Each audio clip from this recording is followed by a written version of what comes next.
galera! E aí, sentiram minha falta?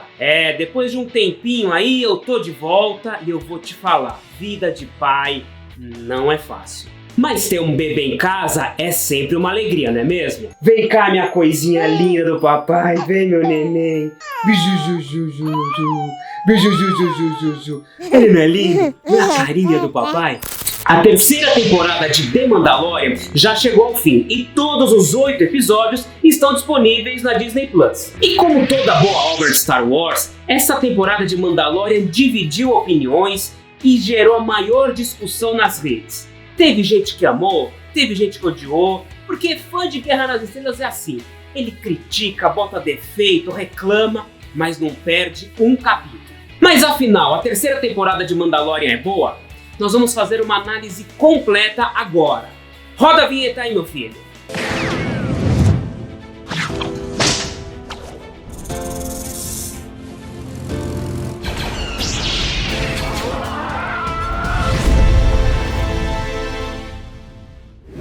Da última vez que nós encontramos o nosso amigo Mando, ele estava lá ajudando o Boba Fett num quiprocó em Tatooine, que aliás é o canto mais visitado da galáxia desde 1977. Depois de dar aquela baita assistência, o Din Djarin volta para encontrar sua tribo de Mandalorianos. Só que a galera lá é meio xiita, viu? E não perdoa quem sai tirando o capacete por aí. Bicho, você imagina ter que ficar o tempo todo com essa birosca de capacete na cabeça? Comer de capacete, dormir de capacete, fazer número 2 de capacete. Ah, tá louco, baita trabalheira. E se o Mandaloriano tiver claustrofobia então? Aí tá ferrado. Aí a armeira, que é uma mistura de pajé e funileira da tribo, ela dá logo um ultimato pro Mando. Meu filho, você quer voltar aqui pra tribo? Tudo bem, só que você precisa se benzer lá nas águas lá do poço de Mandalor, vai lá, se purifica, paga os pecados, aí depois você volta aqui e a gente conversa. Então, mas aí que tá a pegadinha do negócio, porque uns anos atrás teve um negócio lá em Mandalor, né, a terra natal da rapaziada, chamada o Grande Purgo. Foi um quebra-pau entre os locais e as forças imperiais. E o Império, que não dá mole pra ninguém, resolveu acabar com a história de uma vez por todas, tacando fogo no planeta todo. Então destruiu tudo, não sobrou ninguém lá, num episódio que ficou conhecido como a Noite das Mil Lágrimas. Então, chegar em Mandalor não é das tarefas mais fáceis. Até porque rola aí na Boca Pequena que o lugar ali tá meio inóspito, até meio radioativo. Então, se puder evitar, é melhor. Mas o nosso Din Djarin, o cara é de fibra, viu? O cara é corajoso, não quer saber, vai pra lá assim mesmo. E não é que chegando lá ele percebe que o planeta até que tá de boa. Tudo bem que não é um lugar que você fala, nossa, que lugar maravilhoso, como eu adoraria morar aqui. Que vista! Mas dá pro gasto. Como diria meu sogro, até que não tá tão desgraçado assim. E resumindo um pouco a história, o Mando vai lá, toma seu banho de beleza nas águas vivas de Mandalor, paga seus pecados, se purifica, fica 0 bala. Só que ele é capturado por uma criatura lá, um ser estranho, meio bicho, meio aranha robótica. E aí ele tem que contar com a ajuda do... Eu não consigo chamar o rapaz de Grogu. Pra mim vai ser sempre Baby Yoda. Mas vou falar Grogu, vai. Ele conta lá com a ajuda do Grogu, que vai chamar a Bo-Katan Kryze, a princesa mandaloriana, pra salvá-lo. E é a partir daí que gera a maior discussão entre os fãs de Star Wars, porque o Din Djarin, ele deixa de ser o protagonista da própria série. Algo que já aconteceu com o Boba Fett, naquela série dele lá, que levou do nada ao lugar nenhum. Mas aqui tem um motivo especial, tem um propósito maior, que é contar a história dos bravos mandalorianos em busca da sua terra natal. E para isso, a Bo-Katan precisa provar que ela é uma mulher de fibra, capaz de juntar as diferentes tribos de Mandalor e liderar seu povo como uma autêntica herdeira do trono. E toda ficção ou fantasia, por mais que ela seja bem construída e inspiradora, ela só funciona bem quando tem um pé bem fincado no mundo real. Especialmente quando funciona como uma alegoria para uma situação atual e traz ao público um novo olhar sobre a realidade. Mais do que a boa e velha jornada do herói, com cowboys e samurais espaciais, Guerra nas Estrelas de 1977 trazia poucos e bons rebeldes lutando contra um governo tirânico. Tudo isso embalado em uma mensagem New Age, né, todo o conceito da força, que dialogava muito bem com a sociedade norte-americana no pós-guerra do Vietnã. Aliás, não tinha alegoria maior para o Vietnã do que a batalha entre Ewoks e Stormtroopers na lua florestal de Endor em O Retorno de Jedi. Na trilogia prequencial, George Lucas usou a concessão de poderes ilimitados pelo Senado Galáctico ao chanceler Palpatine como um paralelo não só ao surgimento do nazismo e fascismo, algo tão presente na estrutura do Império, mas como um espelho à concessão de poderes ilimitados pelo Congresso americano ao então presidente americano à época, George W. Bush, na Guerra ao Terror. E no final das contas, tanto a Guerra do Iraque como as Guerras Clônicas não passaram de conflitos fabricados por motivos escuros. Em A Vingança do Sith, inclusive, as imagens do Templo Jedi em chamas após a Ordem 66 conversava diretamente com aquelas imagens de TV das Torres Gêmeas de Nova York sendo atacadas no 11 de setembro de 2001. Hoje vivemos uma época de guerra interna, de intolerância de ideias com o próximo. É assim com um amigo, com um vizinho, com um parente que pensa diferente. As pessoas estão cada vez menos dispostas a ouvir opiniões e argumentos divergentes, e com isso o diálogo fica muito complicado. Cada um tem as suas convicções muito bem definidas e não quer ouvir o outro lado. E é algo que se intensificou com as redes sociais, onde cada um fica na sua bolha, falando e escrevendo o que quer. E por incrível que pareça, essas ferramentas que surgiram para unir as pessoas acabaram criando barreiras maiores entre elas. Na série, os Mandalorianos passam pelo mesmo problema. Nós temos aqui dois grupos que têm uma noção de universo, de vida, crença muito diferente e que não se permitem dialogar. Até a Armeira, que é tão centrada no seu dogma conservador, aquela coisa do como deve ser, percebe que a única solução para os problemas dos Mandalorianos é a união, né? Deixando intolerâncias, discussões, divergências de lado em prol de um bem maior. E como ela mesma salienta, o maior inimigo dos Mandalorianos são eles mesmos. E antes da gente continuar aqui, você já sabe, né? Curte esse vídeo bacaninha, se inscreve no canal e não deixa de ativar a sinetinha. Assim você fica ligado em todas as nossas novidades. Do outro lado, a série explora muito bem a Nova República, que é o governo que a Aliança Rebelde implantou na galáxia após a derrota do Imperador e do Darth Vader ao final de O Retorno de Jedi. E ainda bem que o Jon Favreau e o Dave Filoni não resolveram para essa temporada trazer os medalhões da saga, como Luke Skywalker, a Princesa Leia, o Han Solo, para mostrar como é que está o comando da galáxia. Se bem que cá entre nós, né? Quem não adoraria ver o Han Solo novamente? Até hoje eu não perdoei o J.J. Abrams por ter matado o Han Solo no Despertar da Força sem ter pelo menos feito uma reunião, ainda que fosse uma ceninha curta, sei lá, um momento só. Uma reunião dos três personagens, do Luke, da Leia e do Han, numa única cena. Perdeu uma baita chance, hein, JJ? Que desperdício. O que custava, cara? Voltando pro nosso métier aqui, a exemplo de Rogue One e Andor, que são de longe as melhores obras de Star Wars feitas pela Disney após a compra da Lucasfilm, aquela visão maniqueísta, idealizada da Nova República é completamente deixada de lado. Por mais que haja boa vontade, é um sistema extremamente falho e burocrático. E isso fica muito claro no terceiro episódio, que mostra o programa de reabilitação de ex-imperiais, que vivem uma vida ordinária e sob rígido controle na capital da galáxia, Coruscant. E é aqui que se desenha não só a grande ameaça da temporada, mas o futuro da saga, né? Que começa a se construir uma resistência imperial que vai levar à criação da Primeira Ordem, que eram os carinhas maus da trilogia sequencial. Olha, sem meias palavras, a terceira temporada de The Mandalorian, ela é bem inferior às anteriores, e ela é cheia de altos e baixos. Os dois primeiros episódios e os dois últimos têm todos os ingredientes de Star Wars que a gente adora. O desenvolvimento de relações entre os personagens, né, especialmente entre o Mando, o Grogu e a Bo-Katan, mistério, apreensão, humor, emoção, tudo isso embalado por cenas de ação de tirar o fôlego. O terceiro episódio, o Convertido, que eu já mencionei antes, é uma obra de arte. É um bem-vindo respiro que aumenta a escala da história e nos mostra a situação geopolítica de Star Wars que vai ser estabelecida melhor nas próximas séries e filmes a serem desenvolvidos. Já os capítulos 4, 5 e 6 seguem uma estrutura mais episódica, com começo, meio e fim bem claros.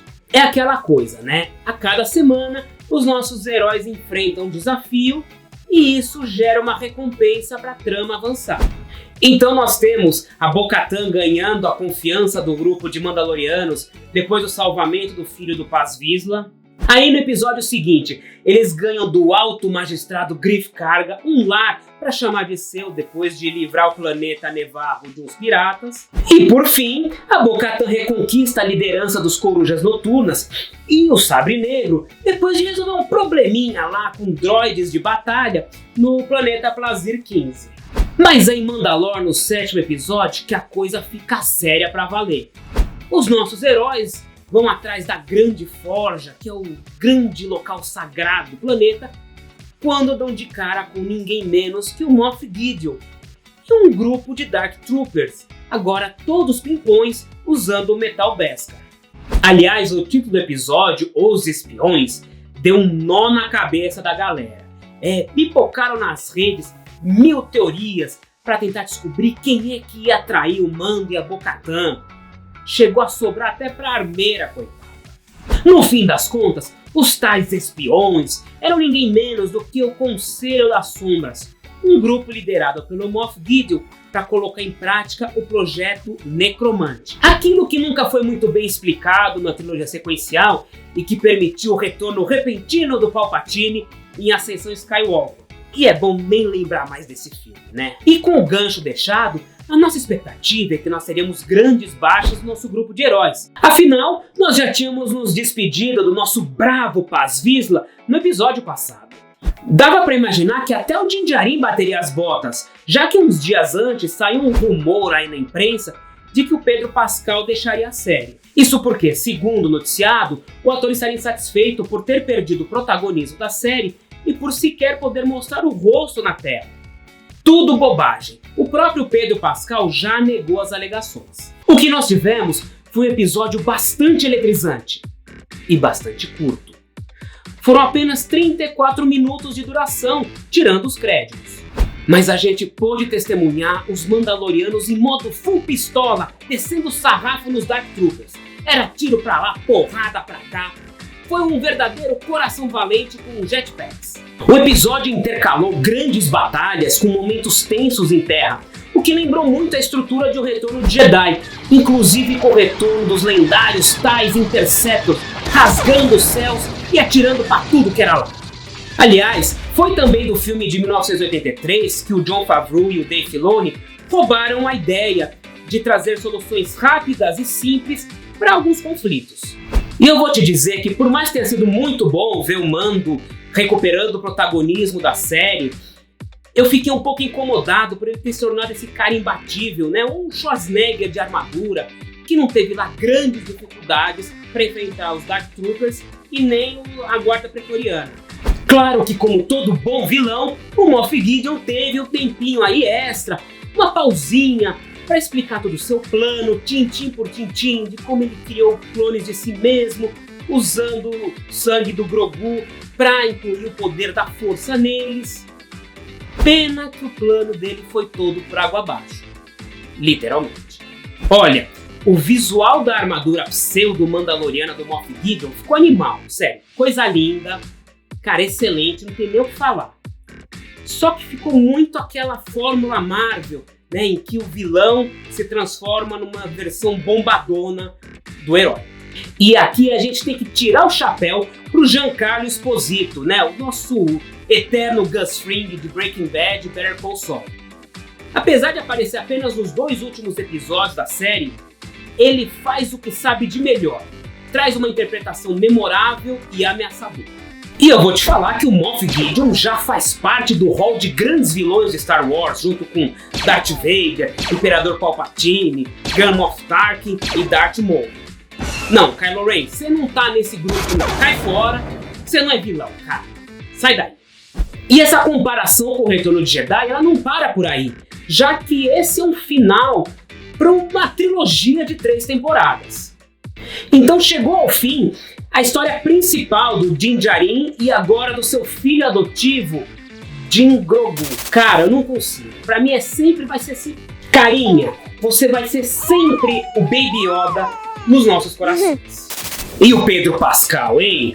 É o cara do momento, é o pai, o paizão da TV. Ele já trouxe uma interpretação emocionante em The Last of Us, a adaptação do game para HBO Max, e continua sendo a alma de The Mandalorian, mesmo que nessa temporada ele tenha mais emprestado a sua voz a Mando do que atuando de carne e osso.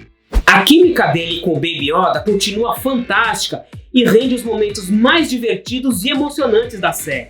Sério, o que foi aquela cena dos dois no tão aguardado aconchego do Lar do Oscilar? Aquilo é faroeste, é John Ford puro. Mas é levantando a bola pra Bo-Katan cortar que o personagem do Pedro Pascal cresce ainda mais. E a Kate Sackhoff, ela rouba todas as cenas que ela participa, é impressionante. A segurança dela no papel da Bo-Katan, que ela interpreta desde a série animada Clone Wars, é fora de série. Como não podia deixar de ser nessa série, nós temos que destacar algumas participações especiais nessa temporada. O Jack Black e o Christopher Lloyd viveram o Capitão Bombardier e o Comissário Hellgate no 6º episódio da temporada. Mas quem brilhou mesmo foi o Ahmed Best, que interpretou o Jedi Kelleran Beck, responsável por salvar o Baby Yoda do Exército Clone durante a Ordem 66. Como você deve saber, o Ahmed Best interpretou Jar Jar Binks na trilogia prequencial. Foi ele mesmo. Então você pode imaginar o número de ataques que esse cara sofreu depois dos filmes. Ele ficou sempre marcado como a imagem daquilo que não funcionou naquela trilogia. Imagina você ser o alvo de um monte de quarentão dizendo que você arruinou a infância deles. O negócio foi tão forte que ele sofreu por anos de depressão e chegou até a cogitar o suicídio. Então foi muito bom ver o Ahmed Best dar a volta por cima, aparecer tão bem na tela e receber finalmente o merecido reconhecimento pelo público. E apesar de The Mandalorian ter terminado a temporada com essa carona de final feliz, o Jon Favreau já disse que escreveu o roteiro de toda a 4ª temporada da série. E isso faz total sentido. Se você lembra bem, The Mandalorian surgiu com muita desconfiança, como um produto desacreditado para o lançamento da plataforma Disney+. No final das contas, a série logo ganhou o coração dos fãs e se tornou pedra fundamental nessa nova fase da saga Star Wars. E exemplo do que a Disney vem fazendo com o universo Marvel, Mandalorian faz parte de uma história muito maior que será compartilhada com as futuras séries Ahsoka e Skeleton Crew, que estreiam ainda nesse ano, além do filme que vai ser dirigido por Dave Filoni. Por falar em Ahsoka, que chega na Disney Plus em agosto de 2023, a série teve o último trailer revelado no Star Wars Celebration e tivemos a confirmação do retorno do Grão-Almirante Thrawn. Pra quem não sabe, Thrawn é o lendário vilão do antigo universo expandido e que entrou no novo cânone na série animada Rebels. Mas o que eu quero saber é, você curtiu The Mandalorian? Gostou dessa nova temporada? Não gostou? Achou mais ou menos? Não era o que você esperava ou era, nossa, melhor temporada da sua vida? Deixa a sua opinião, as suas impressões nos comentários desse vídeo. Eu quero saber tudo o que você achou de Mandalorian e também dessa análise bacaninha aqui. Tá certo? Eu fico por aqui. Até a próxima!